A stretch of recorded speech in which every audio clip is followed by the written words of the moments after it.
Updated March 10, 2019, 20 hours 27 minutes and 37 seconds. About 3,000 square meters of turf at the SCG is being replaced after sections of the famous ground surface were ripped up during Saturday's Super Rugby match between the New South Wales Waratahs and Queensland Reds. Key points. New South Wales played Queensland in a rugby match at the SCG for the first time since 1983. The Waratahs are set to play 3 Super Rugby matches at the SCG this season. The SCG will host NRL and AFL matches in the coming weeks. Multiple sections of turf were severely cut up during scrums at the contest, forcing ground staff to enter the field of play with shovels and rakes to restore the shredded playing surface.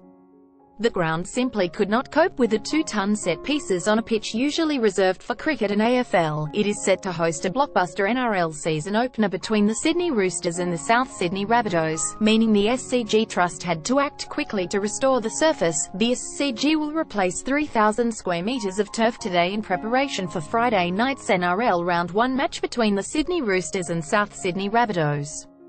The Trust said in a statement issued on Sunday, turf at the eastern and western ends of the field was compromised during Saturday night's Super Rugby match, a combination of late rain before kick-off in areas of the field dominated by the winter ryegrass contributed to damage at scrum time. On Saturday, a crowd of 15,681 had been expecting NSW's star-studded, all-Wallabies backline to light up the showdown with the Queensland Reds at the historic venue. Instead of Israel Folau finishing off dazzling Waratahs attacking raids to become Super Rugby's all-time leading try scorer, punters suffered through a painstaking spectacle that left frantic ground staff as busy as the players. The Waratahs eventually won 28-17 to retain interstate bragging rights with a 10th straight triumph over the Reds. But the dire state of the surface completely overshadowed the game. At one point, 4 ground staff were required to repair a series of gaping holes in the ground. Fans at the ground and on social media were quick to make light of the situation, but the flimsy surface posed a real threat to player safety, with match referee Glenn Jackson expressing concern to the ground staff. "This is dangerous. This needs to be fixed," the Kiwi Test match referee said after another scrum collapsed, with neither team able to gain any traction on the surface. Queensland coach Brad Thorne was also unable to contain his frustration after the flimsy surface sabotaged the powerful Reds pack's hopes of attacking the Waratahs at scrum time, negating its 40-kilogram weight advantage. "It just shut it down, didn't it?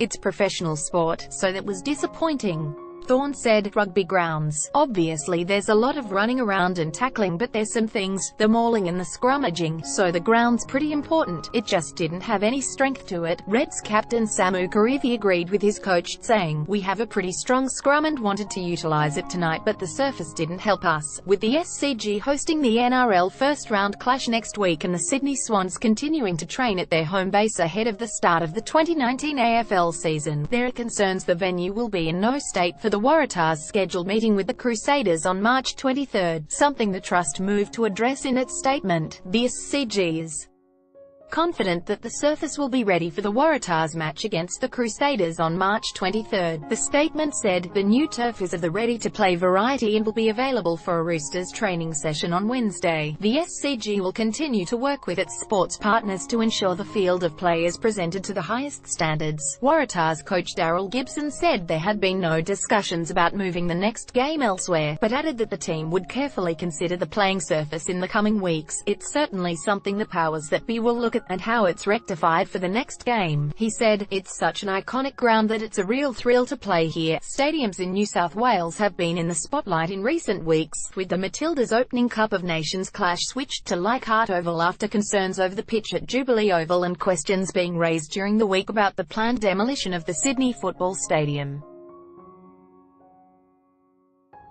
The Waratahs' victory over the Reds was their second win from 3 outings this campaign and consigned the Reds to a worrying none from 3 start to their campaign.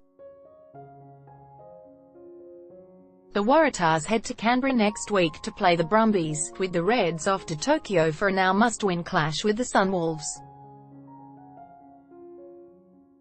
AAP, ABC Topics, Sport, Rugby Union, Super Rugby, Australia, New South Wales, Sydney 2000. First posted March 10, 2019. 10 hours 53 minutes and 51 seconds.